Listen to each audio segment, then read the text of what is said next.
All right, 3 seconds. Welcome to Sports Rewind. Tiffany Williams here, and my guest today from the Memphis Pirates is Adrian Figueroa.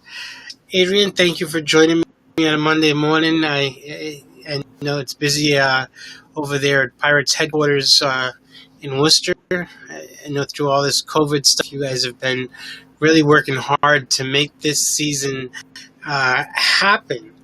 Last season, 2020, was impacted by the pandemic, but it looks like you guys are ready to go full 2021. That's right. Yeah. I mean, that's kind of a culture, like a mindset that we've had since day one. Even before the pandemic kind of shut everything down, we were already in the mindset of, find a way. Essentially we put our head down. We just continue to grind, just hoping, that day that the governor gave us the option to open up the arena would come sooner than later. So luckily we put in the work so that when that day did come, we were ready to go. We essentially had all of our games ready, all of our theme nights ready to go. So as an organization, we really didn't take much of a hit. We kind of just put our heads down and worked through as hard as we could. You guys have signed some really great players as well. Can you just a few of the players that are returning and a few of the players that you guys have signed? Yeah, sure. I mean, right off the top of my mind, obviously some of the fan favorites that are coming back. We have Brackett, quarterback extraordinaire. We have JD Griggs, Mr. Sack King himself. I know JD is very excited for this season. A lot of people don't know he actually did play a little bit in the IFL prior to joining the Pirates. So he's excited to get back into the IFL and kind of remind people who the Sack King is. In terms of new players, as you guys can probably tell by our website, our transactions have been going crazy since the summer. Our owner has been, hitting the pavement in terms of scouting and recruitment. But some of the new players that kind of stick out to me are, our running backs. We have Justin Stockton. We have, oh my goodness, we just signed him too, just the other day. I can't remember his name right this second, but I feel so bad. But just the running backs as a whole, that group is all new to us. One of the changes going from the NAL to the IFL is the ability to have an actual running back position. So these guys that we're signing are actually making Pirates history. Essentially, they're the first running backs in our existence. So those guys are probably going to be the most exciting people to see, only because new faces, new position, which kind of changes the game up completely for the Pirates. Yeah. Let's talk about the theme nights, because the theme nights seem to be a really huge hit with the Pirates fans. So what are some of the theme nights that you guys have planned? Sure. I mean, there's 8 of them all across the board. We made sure that every single one of our home games has some kind of theme night attached to it to make sure any fans that come out, have something fun to look forward to. So a couple that kind of stick out in my mind right away. We have our Medical Heroes Night. Obviously, with the pandemic and everything going on, they deserve more than the kind of credit we're going to be able to give them. But it's a small way of us being able to say thank you. So that's one of the theme nights that kind of stick out to me. I know we'll have a special box office discount for anybody who is a medical professional. They just got to come to the box office with their ID. And so they'll get a special discount that way on our single game tickets. Obviously, our season tickets is the way to go. That's where all the benefits are thrown in. But the other one that kind of sticks out to me is also the Star Wars night. Star Wars night is actually going to be combined with our retro night. So not only are you going to have, all the Star Wars fans there with their lightsabers and, Darth Vader, Baby Yoda, all of those good people that everybody know. But there's also going to be some really cool vibes going on in terms of the music and, clothing and stuff like that. We're going to bring back some of the 80s, 90s, and who knows, if we get bored, we might even go back to the 60s and 70s if we have enough time to get enough stuff for that. Nice.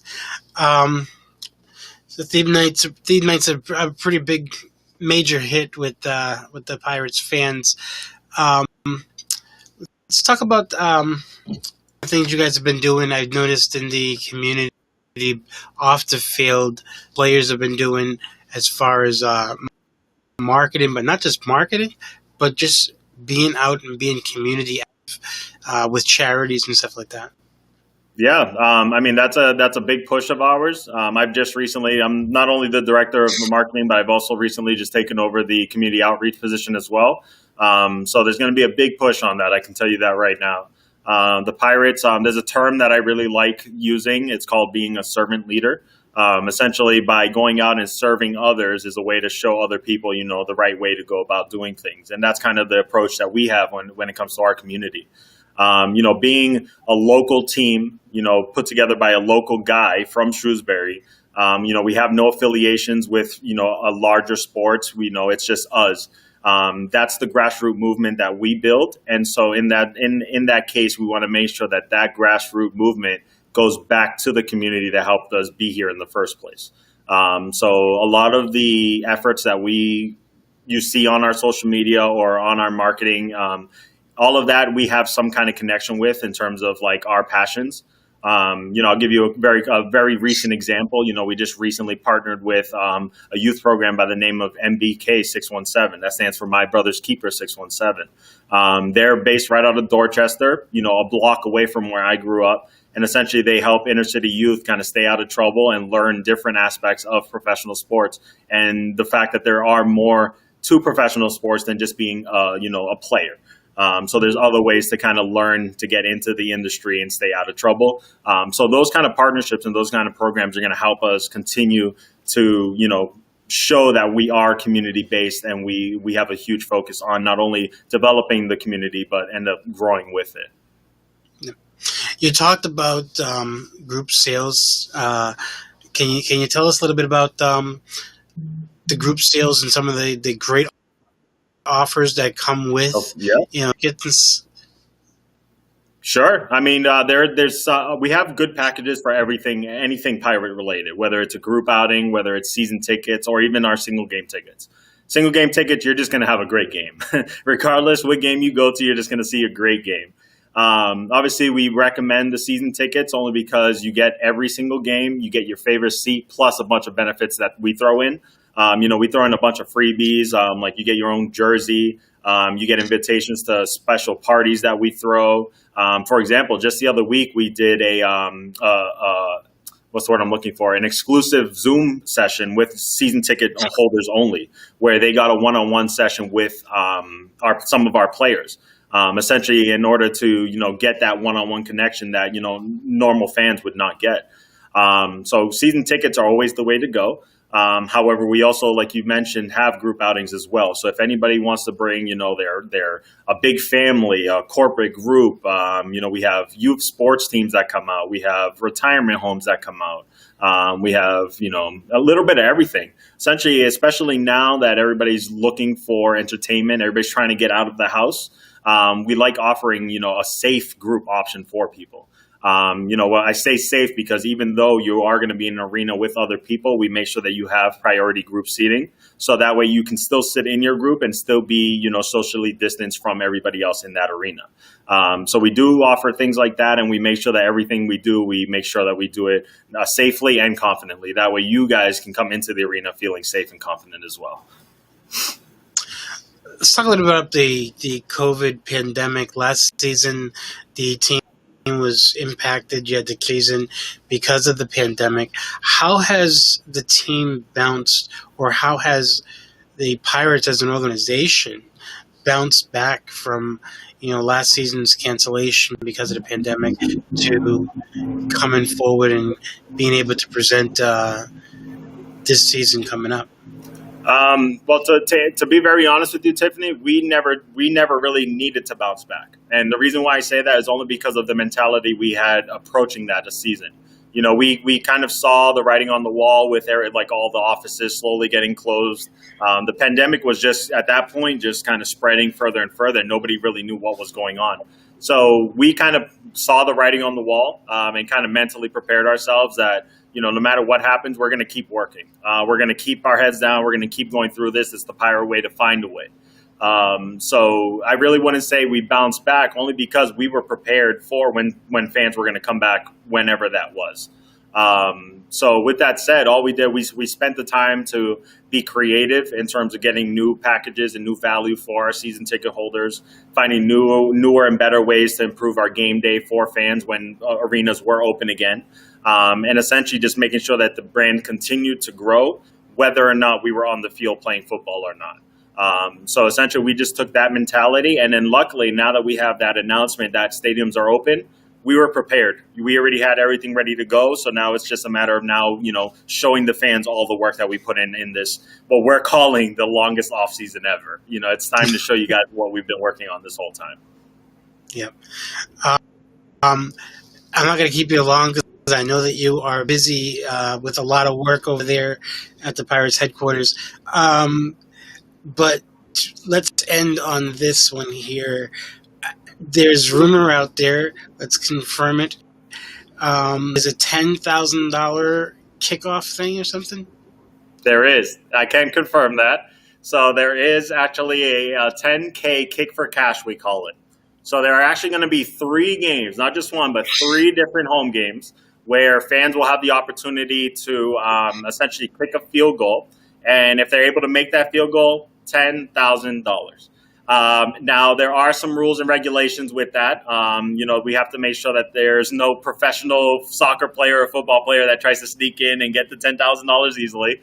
But the best way, honestly, is if you visit our website, masspiratesfootball.com. At the very bottom of that site, there is a sign-up form with the rules and regulations. That's the best way to not only learn about the contest, but enter as well.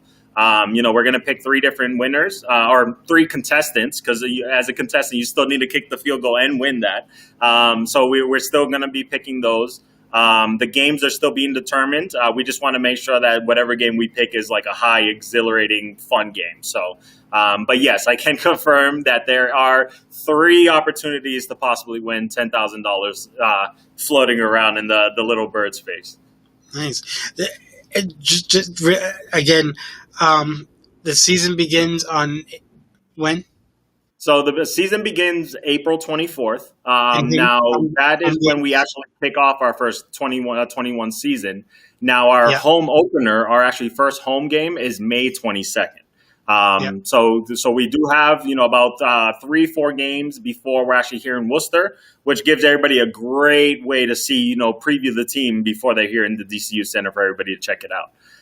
With that said, we're always working, even with the team being away for 3 weeks to start the season, we're going to have a lot of activities and different things in the area to help fans kind of be able to still keep up with the team while they're on the road, holding it down for Massachusetts. Some Massachusetts fans, you're from Massachusetts, you're from Boston.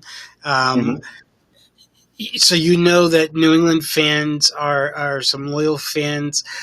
Do you expect some fans to actually travel to some of these away games as well? Most definitely. I've actually already been contacted by a few that are already going out. And what I can say for our current fans is you guys need to represent.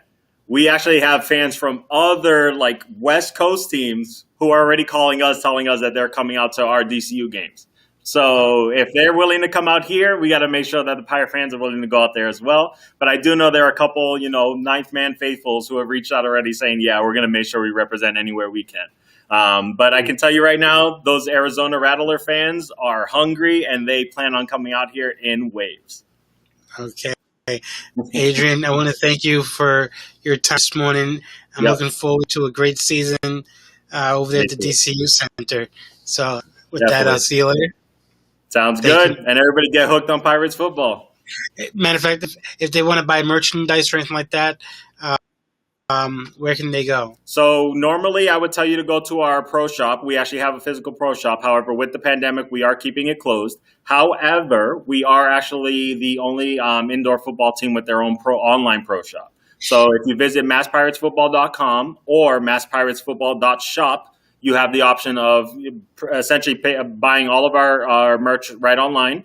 And if you live in Massachusetts, you do have the option of doing a office or store pickup where we'll actually set it aside. You pick a time to come by and we'll have it ready for you to come grab it. Awesome. Thank you very much, Adrian. No problem. Looking forward to seeing you. Bye. You too. Thank you.